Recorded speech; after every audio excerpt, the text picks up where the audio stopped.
એ time period જે છે એને લોકસભા સાથે સેટ કરીને એક સાયકલ રીસેટ કરવાનો આ કાર્યક્રમ છે. એના ફાયદા આર્થિકથી ઉપર ઉઠીને પોલિટિકલ સ્ટેબિલિટી, ઇવન એન્વાયરમેન્ટ પર પણ એના હકારાત્મક ફાયદા છે. 55 થી 60,000 કરોડ ખર્ચ ચૂંટણી પંચનો અંદાજિત આંકડો છે કે આટલો ખર્ચ અમને થયો, ઓફિશિયલ ખર્ચ. કોઈક રાજ્યની અમુક સરકાર પડી જાય છે તો પછી ત્યાં કેવી રીતે કોની સરકાર ગણાશે, કી ક્યાં રહ્યું છે અથવા તો એના ઉપર આપણે કામ કરવાની જરૂર છે. અને અત્યારે કેટલા પક્ષો જોડે છે આ મુદ્દા પર? પ્રજા કન્ફ્યુઝ નહીં થાય અને સ્થાનિક જે પક્ષો છે એમનું નિકંદન નહીં નીકળી જાય. ભારતીય જનતા પાર્ટી કરતો પ્રાદેશિક પક્ષોનો ફાયદો. લોકસભાની કે વિધાનસભાની મોટા રાજ્યોની ચૂંટણી હોય છે ત્યારે વિશ્વના ઘણા બધા દેશના મીડિયાના પ્રતિનિધિ જ નહીં પરંતુ ઇલેક્શન મેનેજમેન્ટ કરવાવાળી ટીમો, ત્યાંના આઈએએસ કક્ષાના અધિકારીઓ આપણો સ્ટડી કરવા આવે છે. તો બેનિફિટ એટલા આર્થિક નથી, એની સાથે સામાજિક સમરસતા પણ છે.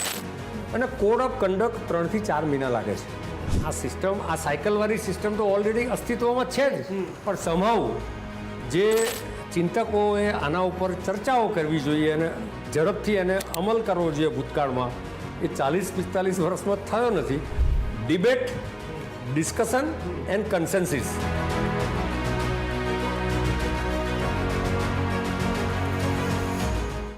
નમસ્કાર, આપ જોઈ રહ્યા છો ટીવી 13 ગુજરાતી. હું છું આપની સાથે બંસી રાજપૂત. ખાસ કરીને આજે એક ખાસ મુલાકાત મારે તમારી સાથે કરાવવાની છે. આપણા જે આજે ગેસ્ટ છે તો તેમની જો વાત કરવામાં આવે તો અત્યારે એક વન નેશન વન ઇલેક્શનનો જે મુદ્દો છે તે સમગ્ર દેશમાં ચર્ચામાં છે અને એના લઈને લોકોમાં ઘણી બધી કહેવાય ને એક અસમંજસ છે તે પણ જોવા મળે છે. ત્યારે આખા મુદ્દા પર આપણે સંપૂર્ણ છે પ્રકાશ છે તે પાડવાના છીએ અને તેના માટે ચર્ચા કરવા માટે આપણી સાથે આજે જોડાશે ડૉક્ટર અનિલ પટેલ કે જેઓ ગુજરાતના વન નેશન વન ઇલેક્શનના ઇન્ચાર્જ પણ છે અને સાથે સાથે મારી સાથે જોડાશે મારા સહયોગી જીગર દેવાણી કે અમે બંને આ મુદ્દા પર તમારો જે અસમંજસ છે એનો જે પ્રકાશ છે તે પાડવાની કોશિશ કરીશું. અનિલભાઈ, સ્વાગત છે આપનું. Thank you. જીગર, આપનો પહેલો સવાલ. બિલકુલ, અનિલભાઈ ખૂબ ખૂબ સ્વાગત છે ટીવી 13માં. અનિલભાઈ, આપણે સૌ જાણીએ છીએ કે આ મુદ્દો છેલ્લા ઘણા સમયથી ચર્ચામાં રહ્યો છે. જ્યારથી પ્રધાનમંત્રી નરેન્દ્ર મોદી આજથી 11 વર્ષ પહેલાં જ્યારથી તેમણે શાસન સંભાળ્યું છે ત્યારથી તેમની જે કોર ટીમ હતી અને કોર મુદ્દાઓ હતા એમાંનો એક આ મુદ્દો ખૂબ જ મહત્વનો હતો. અને આ પહેલી વખત નથી. આપણે ઓડિયન્સને એ પણ જણાવી દઈએ કે 1952, 1957, 1962 અને 1967માં એક સાથે લોકસભા અને વિધાનસભાની ચૂંટણી થઈ ચૂકી હતી. ત્યારબાદ 1968 અને 1969માં અનેક વિધાનસભાઓ ભંગ થઈ હતી અને ત્યારબાદ 1970માં લોકસભા પણ સ્થગિત કરી દેવામાં આવી હતી. ત્યારબાદ કોઈ પણ જગ્યાએ એક સાથે આ રીતે ચૂંટણીઓ યોજાઈ નથી. એ અલગ વાત છે કે ઓડિશાની વાત કરીએ, 2004થી સતત આપણે લોકસભા વિધાનસભા એક સાથે જોતા આવ્યા છે, પરિણામો અલગ અલગ પણ આવ્યા છે. મારે સૌથી પહેલાં એ સમજવું છે કે આ દેશ માટે, કારણ કે 1970 બાદ અત્યાર સુધી એટલે છેલ્લા 50 વર્ષમાં શક્ય નથી બન્યું, તો હવે આ આખા મિશનને પાર પાડવું ટેકનિકલ ધોરણે કેમ જરૂરી છે, કેમ આવશ્યક છે અને કેવી રીતે સફળ થશે? જીગર, જો આપણે વન નેશન વન ઇલેક્શનની જે સ્થિતિ હતી આઝાદી પછીના ઇતિહાસમાં એના અંગે આપણે ડિટેલ વાત કરી. આ વિષયની ચર્ચાની શરૂઆત હમણાંથી જ થાય છે એવું નથી. 1983માં તત્કાલીન ઇલેક્શન કમિશનરે પણ વન નેશન વન ઇલેક્શન હોવું જોઈએ એની ચર્ચાની શરૂઆત કરી. અને આ થવાનું જે કારણ છે, આપણે કીધું કે 1970-71ની આખી સ્થિતિ વર્ણી, એ પછી પણ જે રીતે પોલિટિકલ અનસ્ટેબિલિટી થઈ અને એક સાથે ચૂંટણીઓનું સર્કલ તૂટી ગઈ, એ સાયકલ તૂટવાના કારણે 5 વર્ષે એક સાથે ચૂંટણી થવાના બદલે 1 વર્ષમાં 4-5 ચૂંટણીઓ થવા માંડી. અને એની જે ડાયરેક્ટ અસરો અને આડઅસરો જે થઈ, એટલા માટે તત્કાલીન કોંગ્રેસના સમયમાં જે ઇલેક્શન કમિશનર હતા એણે 1983માં વાત કરી. ત્યારબાદ 1989થી 99 વચ્ચે દેશે 5 પ્રધાનમંત્રી જોયા. 10 વર્ષમાં આઈડિયલી એક જ હોય અથવા તો 2 પ્રધાનમંત્રી હોય. એના બદલે આ પ્રકારની રાજકીય અસ્થિરતાઓ, વારંવાર વિધાનસભા અને લોકસભાની ચૂંટણીઓ, એ વખતે 1999માં લો કમિશને પોતાનો અહેવાલ આપ્યો કે રાષ્ટ્રને જો એક સાથે ચૂંટણીઓ થાય લોકસભા અને વિધાનસભાની, તો ખૂબ ફાયદા થાય છે. ત્યારબાદ 2015 નીતિ આયોગ, 2015 નરેન્દ્રભાઈએ એક સર્વદલીય બેઠક બોલાવી, એમાં થઈ ચર્ચા. 17માં નીતિ આયોગનો રિપોર્ટ આવ્યો. નીતિ આયોગનો રિપોર્ટ પણ સપોર્ટ કરતો હતો.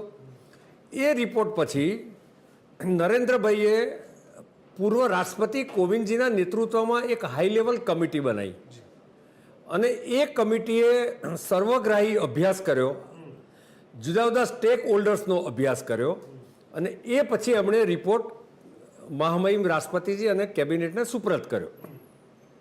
એટલે આ ચર્ચા ખૂબ લાંબા સમયથી એક સાથે ચૂંટણી કરવાની થઈ રહી છે અને એના લાભ બી શું છે એના બાબતની પણ સાર્વજનિક રીતે આખા દેશમાં અત્યારે દરેક સેક્શન ઓફ ધ સોસાયટી, પછી એ જે સ્ટેક હોલ્ડર્સ છે ચૂંટણીઓના, એ સિવાય પ્રજા છે, વિવિધ બિઝનેસ ગ્રુપ છે, એસોચેમ હોય, ફિક્કી હોય, CII હોય, જ્યુડિશિયરી હોય, NGO હોય, આ અલગ અલગ વર્ગોમાં આની ચૂંટણી અને એના માટેનું એક જનજાગૃતિ અને એક અવેરનેસના કાર્યક્રમો ચાલી રહ્યા છે.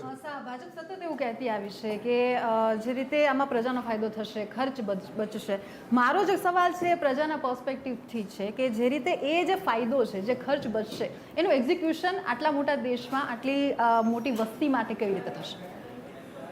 જો બંસી, આ એક રાષ્ટ્ર એક ચૂંટણી એ ફક્ત ખર્ચ બચાવો કે કોડ ઓફ કન્ડક્ટની આડઅસરો દૂર કરવી ત્યાં પૂરતું સીમિત નથી, પરંતુ એનાથી ઉપર ઉઠીને દેશનો વિકાસ, દેશની પ્રગતિ 2047 સુધીમાં દેશની નરેન્દ્રભાઈએ જે દિશા નક્કી કરી છે, એના જે જુદા જુદા સ્ટેપ્સ છે, જે રિફોર્મરી સ્ટેપ્સ છે, એમાંનું એક આ સ્ટેપ્સ છે અને એના ફાયદા આર્થિકથી ઉપર ઉઠીને પોલિટિકલ સ્ટેબિલિટી, ઇવન એન્વાયરમેન્ટ પર પણ એના હકારાત્મક ફાયદા છે. આપનો જે પ્રશ્ન છે કે મતદારોને શું ફાયદો, જો આમાં 2019ની ચૂંટણીનો ખાલી તમને દાખલો આપું. લોકસભા એ વખતે 5 રાજ્યોની વિધાનસભાની ચૂંટણી થઈ. એમાં 55 થી 60 હજાર કરોડ ખર્ચ ચૂંટણી પંચનો અંદાજિત આંકડો છે કે આટલો ખર્ચ અમને થયો, ઓફિશિયલ ખર્ચ. એ જ પ્રકારે 5 રાજ્યોની ચૂંટણી અને લોકસભાની 2024માં થઈ. એ ખર્ચ વધીને 1,35,000 કરોડ થયો. વારંવાર ચૂંટણીઓ થવાના કારણે જે કોવિંદજીની કમિટીની જે આર્થિક બાબતોની એક્સપર્ટ કમિટીએ જે અહેવાલ આપ્યો, એમાં 5 વર્ષમાં 4.5 થી 5 લાખ કરોડ કુલ ખર્ચ વિધાનસભા અને લોકસભાનો થાય છે. બધા રાજ્યોની ચૂંટણીઓનું બધું થાય છે. જો આ એક સાથે ચૂંટણી થાય તો એ જે ખર્ચમાં બચત થાય છે, એ બચત સામાજિક ઇન્ફ્રાસ્ટ્રક્ચરના કામો, આરોગ્યના કામો, શિક્ષણના કામો અને ગરીબ છેવાડાના લોકોના વેલફેરના કામો જેનાથી થાય. નંબર 2, મતદાતાઓ વારંવાર ચૂંટણીના કારણે મતદાતાઓને થાક પ્રવર્તે, ફટીગ થાય છે.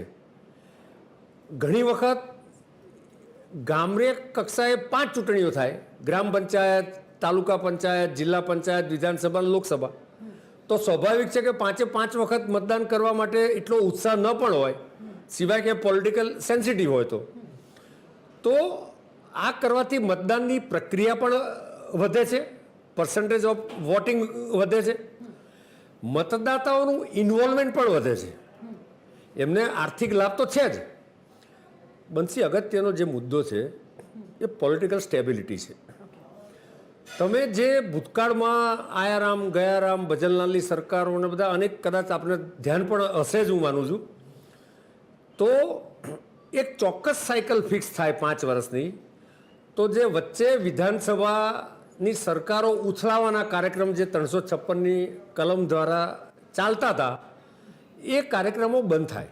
તમે જો આ છેલ્લા 11 વર્ષના નરેન્દ્રભાઈના શાસનમાં એક જ વખત 356મી કલમ લાગી છે અને એ મણિપુરમાં આપણે એના કારણો જાણીએ છીએ. તો પોલિટિકલ સ્ટેબિલિટી પણ આનો એક મોટો ભાગ છે. મતદાતાઓને વારંવાર મત આપવા માટે ટ્રાવેલિંગ ન કરવું પડે.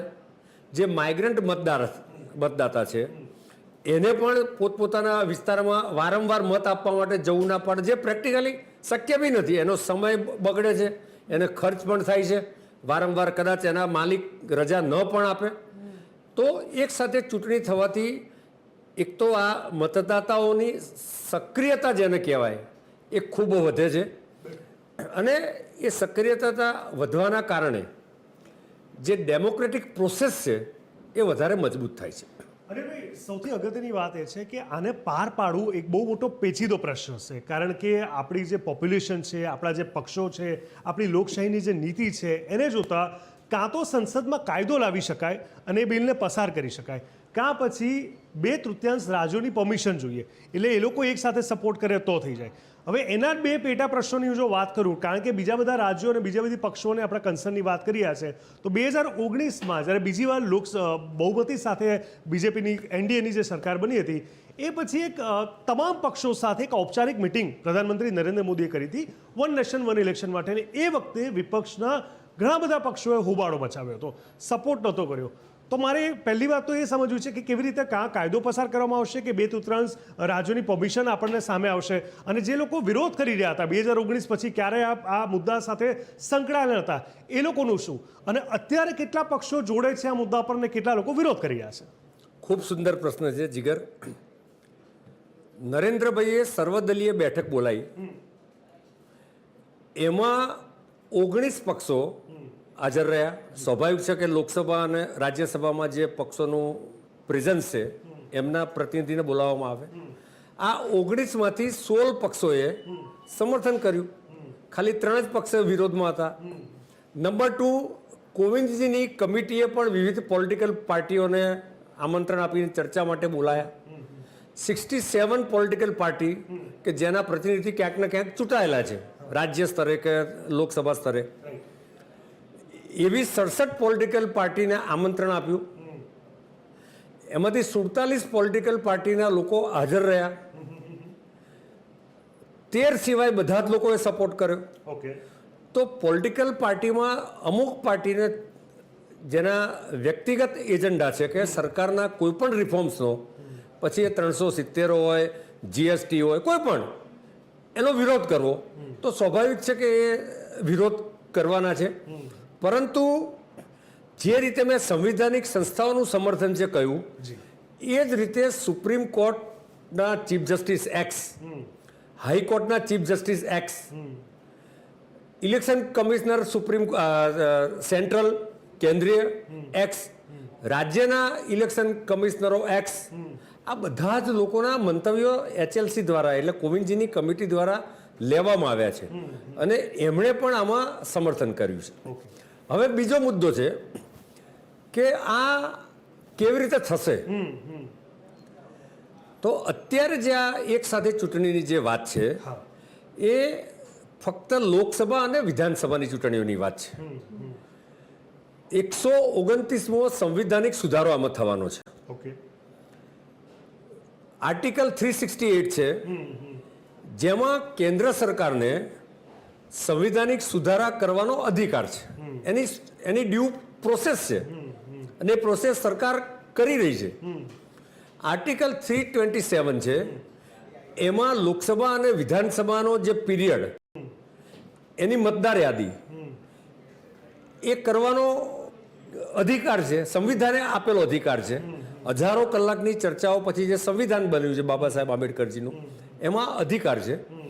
આર્ટિકલ 82, એમાં આર્ટિકલ 82A એક ઉમેરવાનો છે એક પેરેગ્રાફ, કે જેમાં વિધાનસભા અને લોકસભાની જે સાયકલ છે 5 વર્ષ, સંવિધાને મેક્ઝિમમ 5 વર્ષનો જે ગાળો આપ્યો છે, એ ટાઈમ પીરિયડ જે છે એને લોકસભા સાથે સેટ કરીને એક સાયકલ રિસેટ કરવાનો કાર્યક્રમ છે. ઓકે.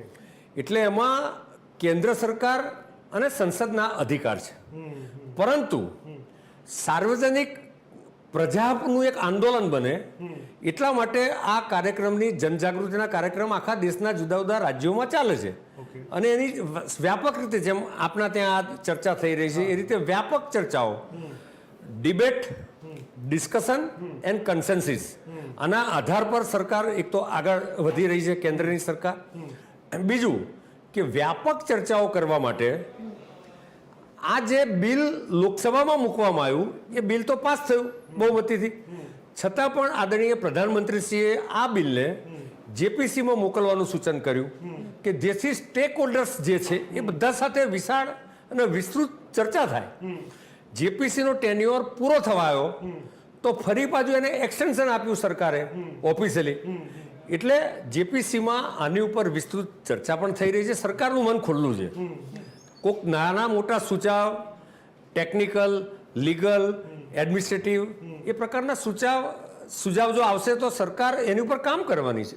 તમે જે સમિતિની વાત કરી એમાં ચિદમ્બરમનું એક આવ્યું હતું કે એમણે કઠપૂતળીની સમિતિ એને દર્શાવી, મતલબ એને એવું કહ્યું, કપિલ સિબ્બલે એવું કહ્યું કે આ જે વન નેશન વન ઇલેક્શન વાળો આખો જે મુદ્દો છે એને મતલબ એ મોદી સરકારનું પતન હશે ને આગ સાથે રમી રહી છે, આ મુદ્દા સાથે રમી રહી છે. એમાં આપની શું પ્રતિક્રિયા છે? જો આમાં આ આખો કાર્યક્રમ નોન પોલિટિકલ ચાલે છે, એટલે કદાચ હું પોલિટિકલ ઓબ્ઝર્વેશન ઓછા કરીશ અથવા તો નહીં કરું, પણ આ એ જ લોકો છે કે જે આ રાષ્ટ્ર એક રાષ્ટ્ર છે એ સ્વીકારવા આજે પણ તૈયાર નથી. આઝાદીથી આજ સુધી આ હિન્દુસ્તાન ભારત એક રાષ્ટ્ર છે.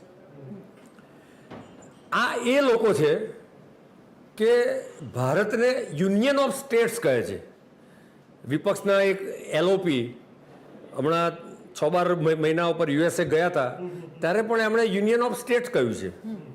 આ એ જ લોકો છે કે જે ઓપરેશન સિંદૂરના સંદર્ભમાં એમની પોતાની પાર્ટીના નોલેજેબલ પર્સનો ટેકનોલોજીકલી એ ટીમમાં જઈ રહ્યા છે તો એનો પણ વિરોધ કરે છે. આ એ જ લોકો છે કે જે 370 દૂર કરવાનો પણ વિરોધ કરતા હતા.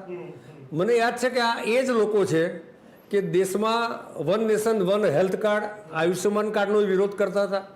આ એ જ લોકો છે one nation one identity card એટલે કે આપણું આધાર કાર્ડ, આનો પણ વિરોધ કરતા હતા. કેટલાક લોકોની ગળથૂથીમાં નોન લોજિકલ, નોન સ્ટેટિસ્ટિકલ અને ફક્ત મતબેંક અને મતબેંકની રાજનીતિના કારણે એ વિરોધ કરવા ટેવાયેલા છે. પરંતુ પ્રજામાં જે રીતે આ વિષયના, હું તો અનેક લોકો જોડે ગયો છું, જે રીતે એસેપ્ટન્સ મળી છે, સ્વીકૃતિ મળી છે, કદાચ તમને જાણીને ખૂબ આશ્ચર્ય થશે.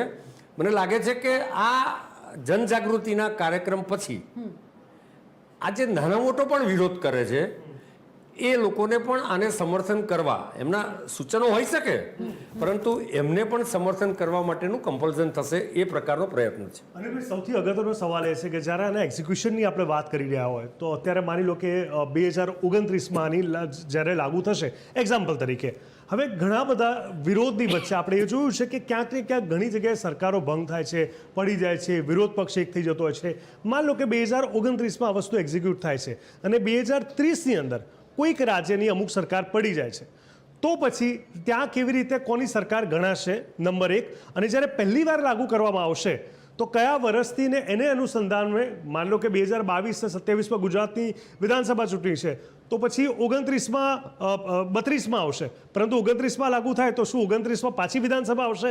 આ એક પેચીદો પ્રશ્ન છે કે આને ગોઠવાશે કેવી રીતે, કારણ કે બધાના ટાઈમ ડ્યુરેશન અલગ અલગ છે આખા દેશમાં. જીગર, લોકોના જાણવા માટેનો ખૂબ અગત્યનો પ્રશ્ન છે.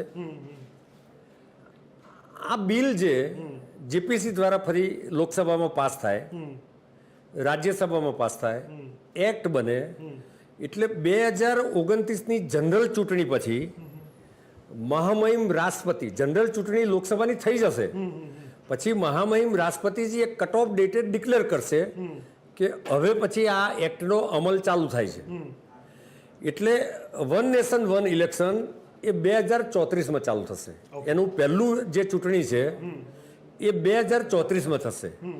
ત્યાં સુધી 2029થી 34 વચ્ચે આપનો પ્રશ્ન વ્યાજબી છે કે જુદા જુદા રાજ્યોની જે પીરિયડ છે 5 વર્ષનો ટેન્યુઅર એ અલગ અલગ સમયે એક્સપાયર થાય છે, પૂર્ણ થાય છે. તો સ્વાભાવિક છે કે એ જે એક્સપાયર, જે પૂર્ણ થાય છે પીરિયડ, એને પછી આવનારા સમયમાં 34 સાથે સેટ કરવાનું થશે. એ સૂચનો જેપીસીમાં પણ આવી શકે, લોકસભામાં પણ વ્યાપક ચર્ચા થઈ શકે, રાજ્યસભામાં પણ થઈ શકે. પરંતુ 29 થી 34 વચ્ચે કેટલીક સરકારના 5 વર્ષ પૂર્ણ થયા હોય તો કદાચ 2 વર્ષ માટે પણ ચૂંટણી થાય કે 3 વર્ષ માટે પણ થાય, 2.5 વર્ષ માટે પણ જુદા જુદા પીરિયડ જે છે એ 2034માં સેટ થશે અને 2034નું જનરલ ઇલેક્શન અને વિધાનસભાનું ઇલેક્શન એ એક સાથે ગણાશે અને જેનો પીરિયડ 39 સુધી બધી જ વિધાનસભાનો જેમ 51 થી 67 સુધી હતું એમ બધી જ વિધાનસભાનો પીરિયડ 34 થી 39 વચ્ચેનો ગણાશે. જનરલી પાકિસ્તાન, સ્વીડન, બેલ્જિયમ જેવા જે રાષ્ટ્રો છે ત્યાં આ પ્રકારની જે સિસ્ટમ છે તે ઓલરેડી સક્રિય છે, પરંતુ in comparison of that state આપણે એવું નથી કે ખૂબ જ મોટું પછી એક્ઝિક્યુશન ઘણા વર્ષો પછી આપણે આ કરી રહ્યા છીએ. તો અને જે તમે કહ્યું કે તમારી સમિતિમાં ચર્ચાઓ પણ થાય છે, જે લોકોના પોઝિટિવ પહેલાં છે એમાં ઘણા બધા એવા પણ આવતા હશે, ડિસ્પ્યુટ્સ પણ સામે આવતા હશે, એવી મુદ્દાઓ પણ નીકળતા હશે. અટકી ક્યાં રહ્યું છે અથવા તો જેના ઉપર આપણે કામ કરવાની જરૂર છે અત્યારે? નહીં, આમાં એક તો ક્યાંય અટકી નથી રહ્યું, ઓકે, પરંતુ ચેલેન્જીસ કહી શકાય કે જે આ મુદ્દા છે એ ચેલેન્જીસ બની શકે. પરંતુ લોકોની વચ્ચે આમાં વ્યાપક પરામર્શ થાય. સરકારની ઈચ્છા એ છે કે છેક કાશ્મીરથી કન્યાકુમારી, નોર્થ ઇસ્ટથી કચ્છ સુધી વ્યાપક પરામર્શ થાય, બધા જ સ્ટેક હોલ્ડર સાથે પરામર્શ થાય અને એક પ્રકારનું જેમ ક્વિટ ઇન્ડિયા આંદોલન થયું હતું એમ ક્વિટ રિપીટેડ ઇલેક્શન એ પ્રકારનો એક માહોલ ઊભો થાય એ પ્રકારના સરકાર પ્રયત્ન કરી રહી છે. બીજું આપનો હતો પ્રશ્ન કે ભાઈ યુએસએ, સ્વીડન, ફિલિપાઇન્સ આ બધા દેશોમાં પણ એક સાથે ચૂંટણીઓ થાય છે. એનો સ્ટડી પણ હાઈ લેવલ કમિટીએ કર્યો છે, કોમિન્જીની કમિટીએ. એમાં જે એક્સપર્ટ લોકો હતા એમાં હરીશ સાલ્વેથી માંડીને, અમિતભાઈ શાહથી માંડીને, એનકે સિંઘથી માંડીને ઘણા લોકો હતા. એ બધા જ લોકોએ જુદા જુદા દેશોના આ બધી વસ્તુનો સ્ટડી કર્યો છે. એનકે સિંઘે આર્થિક બાબતોના જે નિષ્ણાતો છે એમની સાથે ગ્રુપ બનાવીને, ટીમ બનાવીને સ્ટડી કર્યો છે. આમાં એ સ્ટડીના આધારે જે અહેવાલ ઊભો થશે એ અહેવાલના આધારે ઇલેક્શન કમિશન ચૂંટણી કરશે. આપણો એક પ્રશ્નની અંદર એક પ્રશ્ન આવે છે કે ભાઈ બીજા બધા દેશ તો નાના છે, આપણે તો 140 કરોડની વસ્તી છે, એટલે ચેલેન્જીસ. જો ઇલેક્શન કમિશનનું કામ તમે જો આઝાદી પછી અત્યાર સુધીમાં જીગર 17 લોકસભાની ચૂંટણીઓ ઇલેક્શન કમિશનરોએ કરાવી છે. XYZ હોઈ શકે. 400 વિધાનસભાની ચૂંટણીઓ થઈ છે. એક્ઝેક્ટલી. અનિલભાઈ, આના સંદર્ભમાં ખૂબ ઓછો સમય છે, મારે ટૂંકમાં એ પૂછવું છે. આપણે જોયું કે 2014 થી 2024 ની અંદર આપણે જીએસટી કહીએ, ટ્રિપલ તલાક કહીએ, 370 કહીએ, 35A કહીએ, યુસીસી કહીએ, તમામ મોટા બિલ પસાર થયા છે. નોટબંધી જેવા મોટા નિર્ણયો પણ લેવામાં આવ્યા છે. હવે વન નેશન વન ઇલેક્શન આર્થિક દ્રષ્ટિકોણથી આપણા દેશ માટે ખૂબ જરૂરી છે, એક મોટું મિશન છે. તમે જે કીધું એ પ્રમાણે ઘણા બધા પક્ષો ઓલરેડી સાથે છે, ઘણી બધી આર્થિક સંસ્થાઓ જોડે છે, કાયદાકીય સંસ્થાઓ જોડે છે. 2025 ઓલરેડી શરૂ થઈ ચૂક્યું છે, તો એ હજી 2034 કેમ આટલો સમય લઈ રહ્યા છે? તો પછી આપણે સ્વાભાવિક છે કે 2029 પછી એક કટ ઓફ ડેટે આ બિલ એક્ટ બન્યા પછી એની જાહેરાત થશે કે હવે એક્ટનો અમલ થાય છે. નંબર 1. નંબર 2, જે જુદા જુદા રાજ્યની સરકારો પણ, આપણી પાસે તો ફેડરલ સ્ટ્રક્ચર છે, તો એ સરકારોને પણ 29 થી જે 34નો ગાળો છે એમાં કઈ કઈ પરિસ્થિતિનું સાયકલના કારણે નિર્માણ થશે એનો પણ અંદાજ આવે. નંબર 3, ઇલેક્શન કમિશન અત્યારે તો 5 રાજ્યોની ચૂંટણી સાથે કરેલી જ છે અને ભૂતકાળમાં થઈ છે, તો ઇલેક્શન કમિશન પણ એના માટેની તૈયારીઓ કરે. દાખલા તરીકે ઈવીએમની જરૂરિયાત 2024માં 55 લાખ ઈવીએમનો વપરાશ થયો છે. 5 રાજ્યો અને લોકસભા 10,50,000 બૂથ છે. ધીમે ધીમે ક્રમશઃ વસ્તી વધે તો એ ઈવીએમની જરૂરિયાત બી વધશે. કેન્દ્ર સરકારે આ વખતે 10,000 કરોડ રૂપિયા ઈવીએમ માટે સ્પેશિયલ ફાળવ્યા. તો એ જે 9-10 વર્ષનો ગાળો મળે એમાં કમ્પ્લીટ તૈયારી થાય. ટેકનોલોજી જે ડેવલપ થઈ રહી છે એ ટેકનોલોજીનો ઉપયોગ ઇલેક્શન કમિશનર કરતા હોય છે, તો એનો પણ સારી રીતે ડિજિટલ ટેકનોલોજીથી માંડીને હું તમને કહું કે એક જમાનામાં અમે રાજકીય પક્ષના કાર્યકર્તાઓ મતદાનની સ્લીપ બનાવીને લોકોને પહોંચાડતા હતા. અત્યારે ઇલેક્શન કમિશન આપણને પહોંચાડે છે. આપણા મોબાઈલમાં આપણે આપણું નામ મતદાર યાદીમાં ચેક કરી શકીએ છીએ.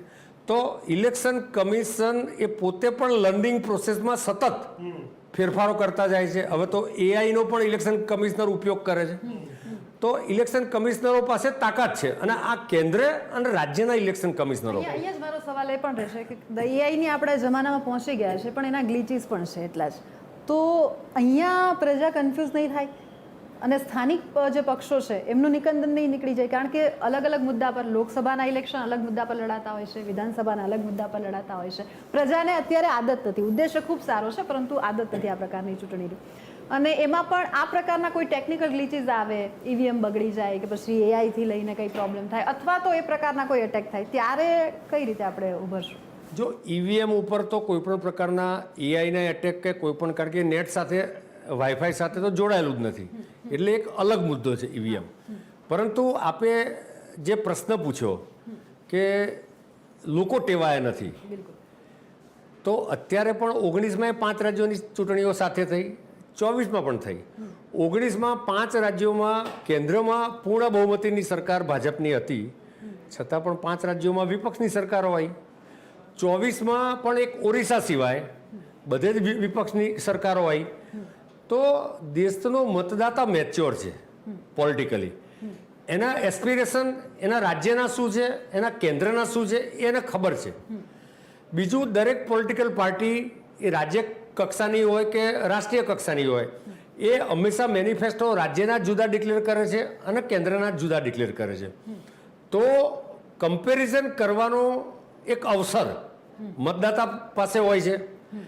આપણા જેવા મીડિયા પણ આમાં લગભગ 6-12 મહિનાથી એના ઉપર પ્રચાર પ્રસાર કરતા હોય છે.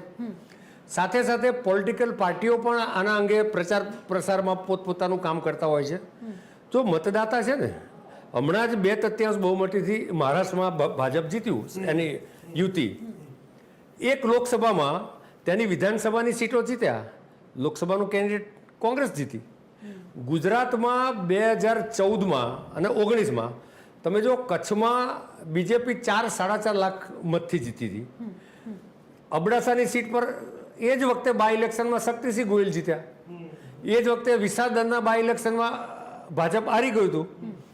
તો મતદાતા પોતે પોતાના અપેક્ષાઓ, પોતાના પરસેપ્શન અને આવનારા સમયમાં જે પોલિટિકલ પાર્ટીનું રિપોર્ટ કાર્ડ જે રજૂ કરે છે ચૂંટણીમાં દરેક પાર્ટીઓ, એ રિપોર્ટ કાર્ડ સાચું છે કે ખોટું છે એનું મૂલ્યાંકન પણ કરે છે. ત્યાં એને સમય મળ્યો ને અનિલભાઈ, ત્યાં એમને સમય મળ્યો. અત્યારે વન નેશન વન ઇલેક્શન નથી, એટલે ત્યાં મતદાતાઓ ના, હું એ જ કહું છું કે એ વખતે લોકસભા અને વિધાનસભાની સાથે ચૂંટણી હતી, આ બાય ઇલેક્શનમાં સાથે હતી. અત્યારે બી 5 રાજ્યો જે છે, ઓરિસ્સા, આંધ્ર, તેલંગાણા, સિક્કિમ, આ બધા રાજ્યોની સાથે ચૂંટણીઓ છે. 51થી 67માં પણ સાથે જ ચૂંટણીઓ હતી. તો પણ ઇન્દિરાજીનો સુરત તપતો તો ત્યારે પણ વિપક્ષની સરકારો આવતી હતી. કેરળમાં એ નામુદ્રીપાદની કોમ્યુનિસ્ટ પાર્ટીની સરકાર આવી હતી. મતદાતા પોતે આપણે પણ જે વિચારીએ છીએ એના કરતાં ખૂબ હોશિયાર છે અને એનું પરસેપ્શન છે. હું તમને એક છેલ્લો દાખલો આપી દઉં. આસામમાં સ્થાનિક સ્વરાજ્યની ચૂંટણી હતી. ઓફકોર્સ અત્યારે આપણે વન નેશનમાં એ છે નહીં. 22 એપ્રિલ પછી ઓપરેશન તો 6ની નાઇટે થયું. એની પહેલાં સ્થાનિક સ્વરાજ્યની ચૂંટણીઓ હતી. તો સ્થાનિક સ્વરાજ્યની ચૂંટણીઓમાં ત્યાં પરંપરાગત રીતે જ્યાં ભારતીય જનતા પાર્ટીનો સપોર્ટિંગ મતદારનો વર્ગ ઓછો છે, એ આપ જાણો છો, એવા વિસ્તારોમાં પણ ભાજપ જીત્યું. એટલે એપાર્ટ ફ્રોમ જ્ઞાતિ, જાતિ, ધર્મ, પ્રાંત, એ પરસેપ્શન હતું કે ભાઈ 22 એપ્રિલનો જવાબ સરકાર સારી રીતે આપશે. જવાબ તો આપ્યો નહોતો. એ પહેલાં લોકોએ રાફેલને લીંબુ લટકાયા અને પેલું ધડ વિનાના ફોટાને બધું કર્યું છે, પોલિટિકલ ગિમિક્સ. મુદ્દો એ છે કે પ્રાદેશિક પક્ષોનું ક્યાંક નિકંદન થશે એવી વાત એટલા માટે સામે આવી રહી છે કારણ કે આપણે અલગ અલગ સમય જોતા હોય છે. લોકસભા પછી એક અલગ ટાઈમ પછી વિધાનસભા આવે, અલગ ટાઈમ પછી સ્થાનિક સ્વરાજ્યની ચૂંટણી આવે. પરંતુ જ્યારે કેન્દ્રની સરકાર હોય, વિધાનસભામાં રાજ્યની સરકાર, બધા એક સાથે પ્રચાર પ્રસાર કરતા હોય, તો એવામાં નવા પક્ષોએ પોતાના મુદ્દાઓ રજૂ કરવા, લોકો સુધી પહોંચવું અને એમની અસરકારકતા, એમનો પ્રભાવ કહીએ, એ ક્યાંક ઓછો નહીં થઈ જાય. જે નાના પક્ષો છે એ લોકો માટે એક ખતરો નથી?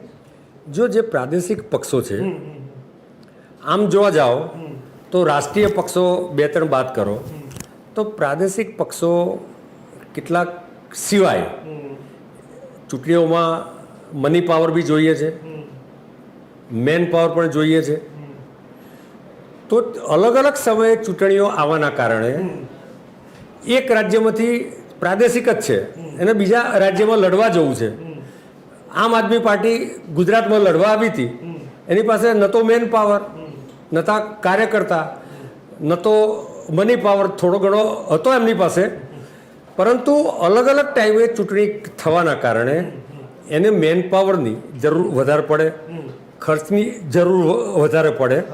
બીજો જે ફાયદો થાય એવું છે કે પ્રાદેશિક પક્ષો અથવા તો કેટલાક રાષ્ટ્રીય પક્ષો પણ અલગ અલગ ચૂંટણીના કારણે આપણે જોયું કે દિલ્હીની ચૂંટણી વખતે વિધાનસભાની એમ કીધું કે યમુના મેં તો જહર મિલા દિયા હે, તો અપપ્રચાર હતો. પ્રજા કે આવો પ્રચાર સ્વીકારતી નથી, પરંતુ એ જ વખતે જો હરિયાણાની વિધાનસભાની ચૂંટણી સાથે હોત તો આવો અપપ્રચાર થાત.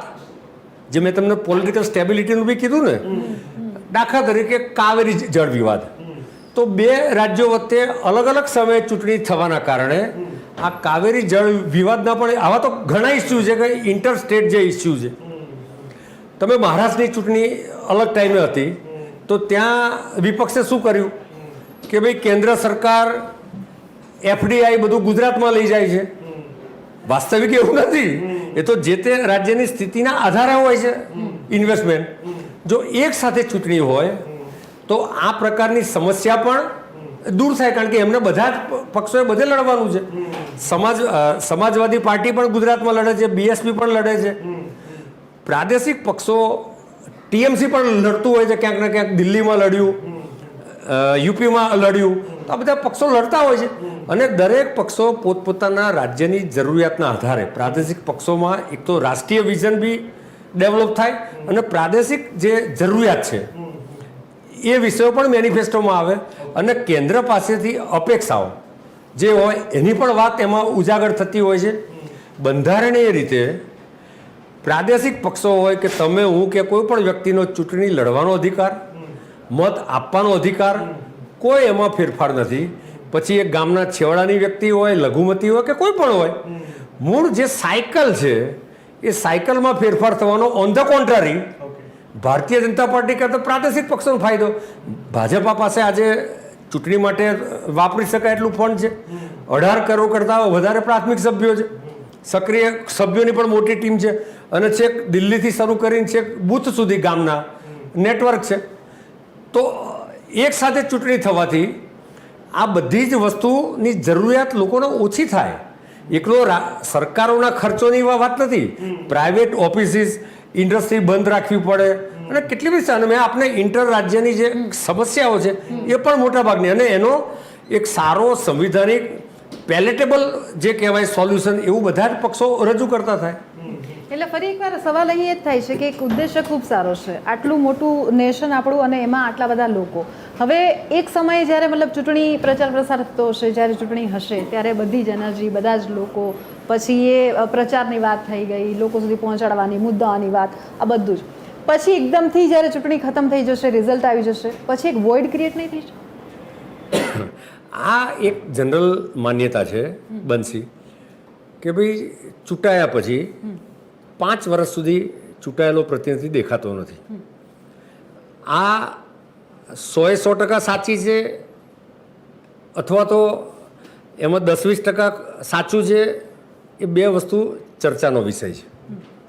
સામાન્ય રીતે ધારાસભ્ય અને લોકસભાનો સભ્ય, સંસદનો સભ્ય, આપનો પણ અનુભવ હશે બંનેનો, કે પોતપોતાનું કાર્યાલય હોય છે, કોઈ પણ પક્ષનો હોય, ભાજપ હોય, કોંગ્રેસ હોય કે કોઈ પણ પક્ષ હોય.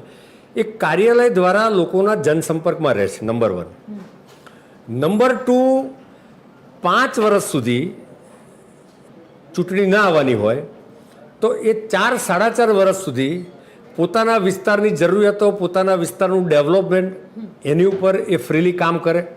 વારંવાર ચૂંટણીના કારણે મુખ્યમંત્રીથી માંડીને, પ્રદેશ પ્રમુખથી માંડીને, પ્રધાનમંત્રીથી માંડીને બધા જ પ્રચાર ઇલેક્શન મોડમાં હોય છે. એના બદલે ચૂંટાયેલો પ્રતિનિધિ પોતાના મત વિસ્તારને ફોકસ કરે, રાજ્યની પાસેથી ગ્રાન્ટ લેવા માટે શું કરવું, કેવી રીતે કરવું, એને એક્ઝિક્યુશન કેવી રીતે કરવું. ચોથો મુદ્દો કે સામાજિક કાર્યક્રમો, ધાર્મિક કાર્યક્રમોમાં પણ પ્લેટફોર્મ ઉપર આપણે આ બધા નેતાઓને, ચૂંટાયેલા નેતાઓને જોઈએ છે. પાંચમો મુદ્દો, જે સરકારના વેલફેરના કાર્યક્રમો છે એ લોકો સુધી લઈ જવા માટે પણ આ ચૂંટાયેલા લોકો માધ્યમ સતત બનતા હોય છે. અને અહીં તો આખી એક સંસ્કૃતિ છે અત્યાર તો છેલ્લા 10-11 વર્ષમાં કે વેલફેરના અનેક કાર્યક્રમો કમ્પલસરી સંગઠન અને ચૂંટાયેલા લોકોએ લઈ જવાના હોય છે. કુલ મળીને એક વિષય ચોક્કસ છે, જે ચૂંટાયેલા પ્રતિનિધિએ ફરી ચૂંટણી લડવી છે એને તો લોકો વચ્ચે કમ્પલસરી જવાનું છે, પરંતુ સંવેદનશીલતા અને જવાબદેહી એ વ્યક્તિગત રૂપમાં ક્યારેક ક્યારેક એની ઉણપ હોઈ શકે, પરંતુ 5 વર્ષે ચૂંટણી આવવાના કારણે કેન્દ્ર અને રાજ્યની કોઈ પણ સરકારો હોય એક સાથે મળીને, હમણાં જ નીતિ આયોગની મિટિંગમાં પ્રધાનમંત્રીએ કીધું કે એક સાથે મળીને આપણે, કારણ કે રાજ્યનો વિકાસ થશે તો દેશનો વિકાસ થશે, 2047નું ટાર્ગેટ તો જ આપણે પ્રાપ્ત કરીશું. તો આ સૌને સાથે મળીને, સૌનો સાથ, સૌના વિકાસ, સૌના પ્રયાસનું એક જબરજસ્ત મોટું માધ્યમ છે. અને ભાઈ બહુ અગત્યની એક વાત કહું તો 2024ની ચૂંટણી આસપાસ ડોનાલ્ડ ટ્રમ્પનું એક નિવેદન આવ્યું હતું આપણી આખી ચૂંટણીની સિસ્ટમને લઈને, અને ખૂબ વખાણી હતી કે ફટાક કરતી આખી ચૂંટણીઓ થઈ જાય છે ને ફટાક કરતું પરિણામ આવી જાય છે. 150 કરોડનો દેશ છે, ખૂબ સરસ રીતે. તો આ વ્યવસ્થા તો ઓલરેડી ઘણા સમયથી રાબેતા મુજબ ચાલી જ રહી છે. હવે આના બદલાવ પાછળ સૌથી મોટું કારણ આર્થિક વારંવાર કહેવામાં આવે છે કે ચૂંટણીનો જે ખર્ચો થશે લાખો કરોડોનો એ ઘણો બચી શકશે. ટેન્ટેટિવલી આ આંકડો કેટલો છે ઓવરઓલ વિધાનસભા અને લોકસભાની ચૂંટણીઓનો ખર્ચો, અને હવે કેટલો થશે, અને જો સારા એવા પ્રમાણમાં ઓછો થાય છે તો દેશની જીડીપી પર એની શું અસર જોવા મળશે? જો આપણે ટ્રમ્પનું જે ઉદાહરણ આપ્યું, આપણી જ્યારે બી લોકસભાની કે વિધાનસભાની મોટા રાજ્યોની ચૂંટણી હોય છે ત્યારે વિશ્વના ઘણા બધા દેશના મીડિયાના પ્રતિનિધિ જ નહીં, પરંતુ ઇલેક્શન મેનેજમેન્ટ કરવાવાળી ટીમો, ત્યાંના આઈએએસ કક્ષાના અધિકારીઓ આપણો સ્ટડી કરવા આવે છે. એ અલગ અલગ, આપને પણ થયો હશે, અનુભવ મળ્યા પણ હશે, અલગ અલગ વિસ્તારમાં ફરતા હોય છે. ડેમોક્રેટિક કન્ટ્રીમાં આપણો એવો મોટો દેશ છે કે જેમાં 98 કરોડ મતદારો છે, છતાં પણ આપણે લોકસભાનું પરિણામ 7 થી 8 કલાકમાં આપીએ છીએ. આપણને યુએસએના અન્ય દેશોના દાખલા ખબર છે કે 3-4 દિવસ, ઘણીવાર તો અઠવાડિયે 10 દિવસ થાય છે. તો આપણી ઇલેક્શન મેનેજમેન્ટની જે વ્યવસ્થાઓ છે ચૂંટણી કમિશનર દ્વારા અફલાતુન છે. એ લોકો પણ એમ કહે છે કે અમે આમાં સતત સુધારા કરતા જઈએ છીએ. એ સુધારાઓ 1, 2, 3, 4, 5 કોડ ઓફ કન્ડક્ટના આ બધું ધીમે ધીમે આવ્યું છે, અને દરેક ચૂંટણી કમિશનર આમાં કંઈક ને કંઈક પોતાનું યોગદાન આપે છે. એમાં પોલિટિકલ પાર્ટીઓ સહયોગ પણ આપે છે. બાય એન્ડ લાર્જ હશે કેટલાક વિષયો કે જેમાં નાના મોટા પ્રશ્નો હોય. હવે આ વિષય ફક્ત આર્થિક બાબતોનો નથી, મેં કીધું શરૂઆતમાં પ્રમાણે એક પોલિટિકલ સ્ટેબિલિટીનો પણ આમાં વિષય આવે છે. તમે એન્વાયરમેન્ટનો વિચાર કરીએ આપણે તો વારંવાર ચૂંટણીઓના કારણે ટ્રાન્સપોર્ટેશન, ફ્યુઅલ વપરાશ, સરકારી કર્મચારી, શિક્ષકો, હોમગાર્ડ, સિક્યુરિટી ફોર્સિસ, વારંવાર ડિપ્લોયમેન્ટ, વીજળીનો વપરાશ, ડિજિટલ ટેકનોલોજીના ઉપયોગમાં પોલિટિકલ પાર્ટીઓ પણ ડિજિટલ પ્રચાર જબરજસ્ત કરે છે. ઇલેક્શન કમિશનરને વીજળીનો વપરાશ, સૌથી મોટું જે બચત છે એ મુદ્રણ, છાપકામ. તમે જે ઇલેક્શન કમિશનનો મેં અહેવાલ જોયો હતો એમાં 12 લાખ ટન કાર્બન ઉત્સર્જન થાય છે અલગ અલગ ચૂંટણીઓના કારણે. તમે એટલે એનો અર્થ એ થયો કે તમે 12 લાખ વૃક્ષો વાવો તો આવનારા સમયમાં જે 2070માં 0 કાર્બનનું જે પ્લાનિંગ છે સરકારનું, એમાં પણ યોગદાન વધે. તો બેનિફિટ એકલા આર્થિક નથી, એની સાથે સામાજિક સમરસતા પણ છે. તમે વારંવાર ચૂંટણીઓના કારણે ગ્રામ્ય લેવલમાં કે તાલુકા લેવલમાં એક જ સમાજના લોકો લડતા હોય, એક જ પરિવારના લોકો લડતા હોય તો પણ ડિસ્પ્યુટ, અલગ અલગ પાર્ટીમાં લડતા હોય, જુદા જુદા સમાજના લોકો પણ લડતા હોય છે.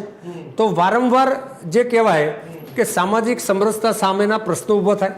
કદાચ લોકસભા વિધાનસભા સાથે હોય ને નાનું મોટું, એવું નથી કહેતો કે 100% બધું રામરાજ્ય થવાનું, પણ એ એક જ વખત છે, અને એમાં પછી 4-4.5 વર્ષ એમાં માનસિક શાંતિ પણ થાય, અને સરકાર ખરેખર તમે જુઓ કે ઇલેક્શન મોડમાં પોલિટિકલ પાર્ટીના લોકોએ ફર્યા કરતા હોય છે, તમારો ચૂંટાયેલો પ્રતિનિધિ પણ ફરે છે, અને કોડ ઓફ કન્ડક્ટ 3 થી 4 મહિના લાગે છે.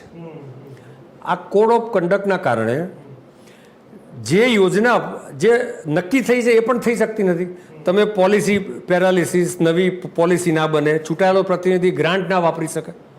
હાઈ લેવલ કમિટીનો જે રિપોર્ટ છે ને એમાં આ જો બચત થાય તો 1.5% જીડીપી વધે છે. નંબર 1. ઇન્ફ્લેશનમાં ઘટાડો થાય છે. આજે સરકારે જ્યુડિશિયસ પ્રયત્ન કરી ઇન્ફ્લેશન ઐતિહાસિક રીતે આઝાદી પછી સૌથી ઓછું છે અત્યારે, એ પ્રકારના ઇન્ફ્લેશનમાં પણ ઘટાડો થાય છે. પ્રોડક્ટિવિટી વધે છે. વારંવાર રજાઓ ના પડે, ઇન્ડસ્ટ્રીઝ બંધ ના થાય, વારંવાર રજા ના રહે, તો એક તરફ પ્રોડક્શન પણ વધે છે. કરપ્શન આપણે જાણીએ છીએ અને સ્વીકારવું પડે કે ચૂંટણીઓ હોય એટલે બ્લેક મની ના પણ વિષયો છે, તો એ બ્લેક મનીવાળા વિષય પણ ઓછા થાય છે, અને બ્લેક મની ઓછું થાય તો સ્વાભાવિક છે કરપ્શનના વિષયો પણ બાય એન્ડ લાર્જ કંટ્રોલ થાય છે. તો આવા તો અનેક વિષયો છે કે જેના આ ચૂંટણીના ડાયરેક્ટ અને ઇનડાયરેક્ટ લાભ છે. ઇનડાયરેક્ટ 8 થી 10 લાભ હોય. ટાઈમ જ્યારે આ જ મતલબ પ્રક્રિયા પ્રોસેસમાં હશે, જ્યારે ચૂંટણી આવશે ત્યારે એ જ એક કેઓસ ક્રિએટ નહીં થઈ જાય, કારણ કે તમામ પક્ષો એના પર એડી ચોટીનું જોર લગાવશે, તમામ લોકો છે એમને રજાઓ જોશે, તમામ કંપનીઓ, અને ઇલેક્શન હોય ત્યારે બધું જ ટ્રેડ હોય, આપણી ઇકોનોમી છે, બધું એની સાથે જે તે સમયે સંકળાયેલું હોય. ખૂબ સરસ. ત્યારે કેઓસ ક્રિએટ નહીં થઈ શકે. બેનજી, જો આ એક રાષ્ટ્ર એક ચૂંટણીમાં કોઈ એક જગ્યાએ એક જ દિવસે એક જ ટાઈમે એક જ બૂથમાં એટલે પોલિંગ સ્ટેશનમાં મતદાતા લોકસભાના કેન્ડિડેટ અને વિધાનસભાના કેન્ડિડેટને મત આપશે. એટલે એક જ જગ્યાએ થવાનું છે. નંબર 1. કેન્દ્ર સરકાર પાસે જે અધિકાર છે એ પ્રમાણે આમાં યુનિફોર્મ ઇલેક્ટોરલ રોલ બનાવવાના છે, એની પાસે અધિકાર છે. તો વિધાનસભા અને લોકસભાનો એક જ મતદાર યાદી બને.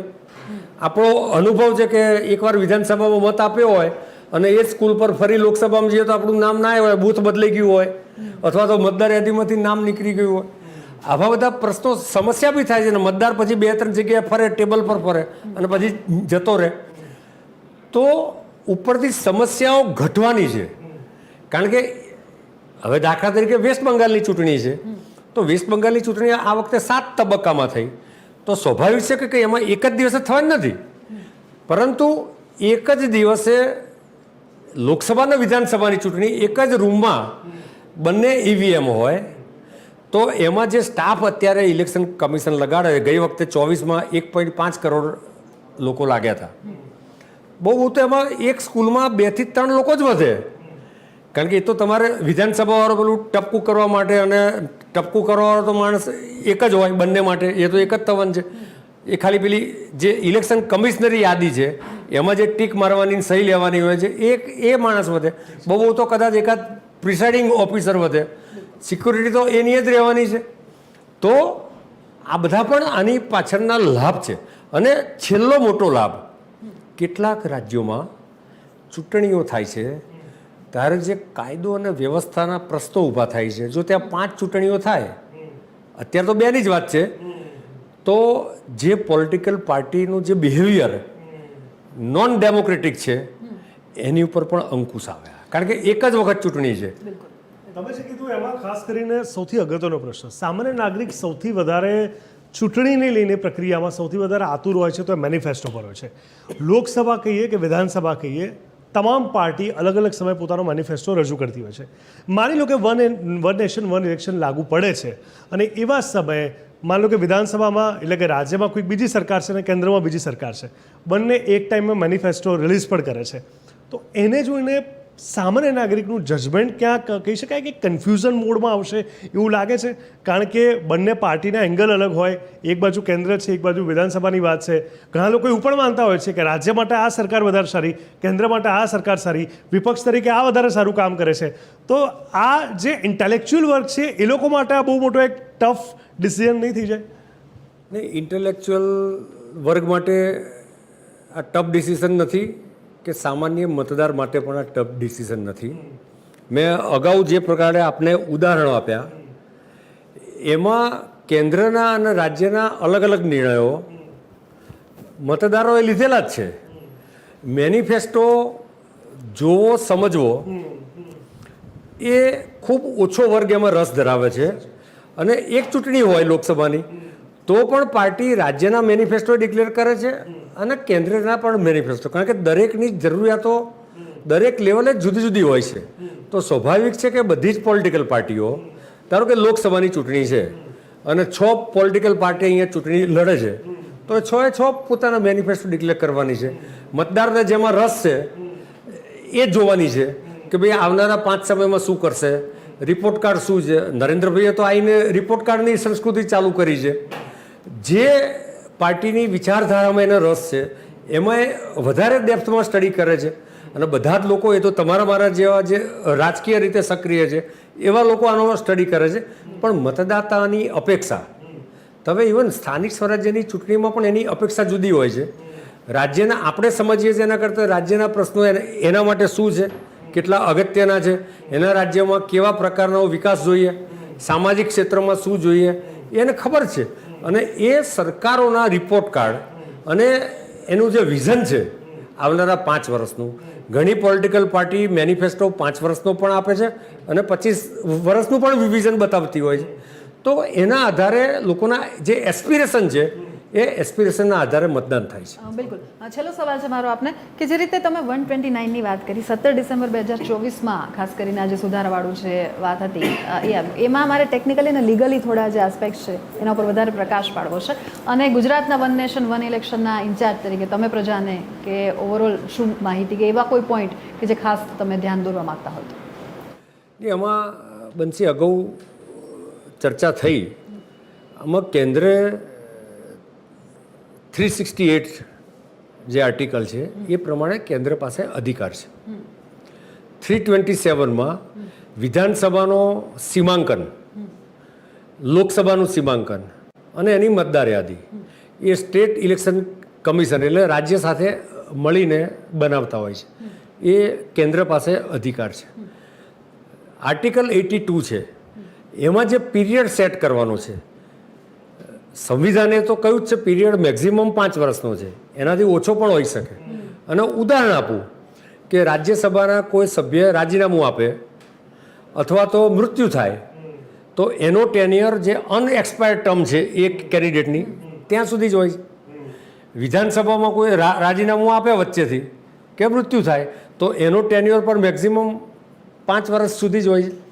તો 4 વર્ષ પૂરા થયા અનએક્સપાયર્ડ એક જ વર્ષ તો 1 વર્ષ જ કન્સિડર ગણાશે. એક જ વર્ષ ગણાય જ છે, અત્યારે ઓલરેડી છે જ. અને એ રીતે લાગુ રહેશે. એટલે આ સિસ્ટમ આમ તો આ સિસ્ટમ આ સાયકલવાળી સિસ્ટમ તો ઓલરેડી અસ્તિત્વમાં છે જ.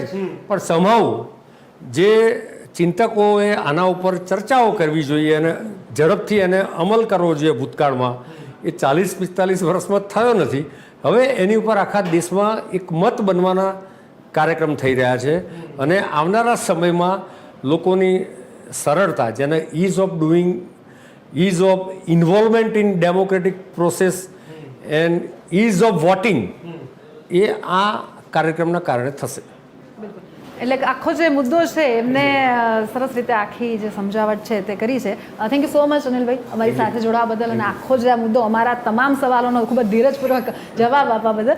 તો જે રીતે હતા ડૉક્ટર અનિલ પટેલ કે જે વન નેશન વન ઇલેક્શનના અત્યારે ગુજરાતના ઇન્ચાર્જ છે અને જે પણ અસમંજસ છે આ મુદ્દાને લઈને તે તમામ એમને સોર્ટ આઉટ કરવાની કોશિશ કરી છે, એમના જવાબ આપ્યા છે તેમને.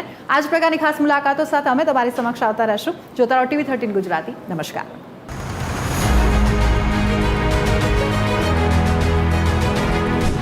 એ ટાઈમ પીરિયડ જે છે એને લોકસભા સાથે સેટ કરીને એક સાયકલ રિસેટ કરવાનો આ કાર્યક્રમ છે. એના ફાયદા આર્થિકથી ઉપર ઉઠીને પોલિટિકલ સ્ટેબિલિટી, ઇવન એન્વાયરમેન્ટ પર પણ એના હકારાત્મક ફાયદા છે. 55 થી 60,000 કરોડ ખર્ચ ચૂંટણી પંચનો અંદાજિત આંકડો છે કે આટલો ખર્ચ અમને થયો, ઓફિશિયલ ખર્ચ. કોઈક રાજ્યની અમુક સરકાર પડી જાય છે તો પછી ત્યાં કેવી રીતે કોની સરકાર ગણાશે, કી ક્યાં રહ્યું છે અથવા તો જેના ઉપર આપણે કામ કરવાની જરૂર છે. અને અત્યારે કેટલા પક્ષો જોડે છે આ મુદ્દા પર, પ્રજા કન્ફ્યુઝ નહીં થાય અને સ્થાનિક જે પક્ષો છે એમનું નિકંદન નહીં નીકળી જાય. ભારતીય જનતા પાર્ટી કરતા પ્રાદેશિક પક્ષોનો ફાયદો.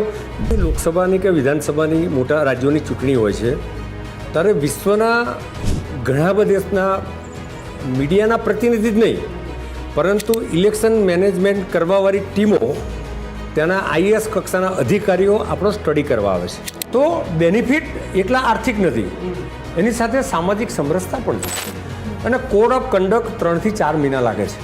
આ સિસ્ટમ, આ સાયકલવાળી સિસ્ટમ તો ઓલરેડી અસ્તિત્વમાં છે જ, પણ સંભાવ જે ચિંતકોએ આના ઉપર ચર્ચાઓ કરવી જોઈએ અને ઝડપથી એને અમલ કરવો જોઈએ ભૂતકાળમાં, એ 40-45 વર્ષમાં થયો નથી.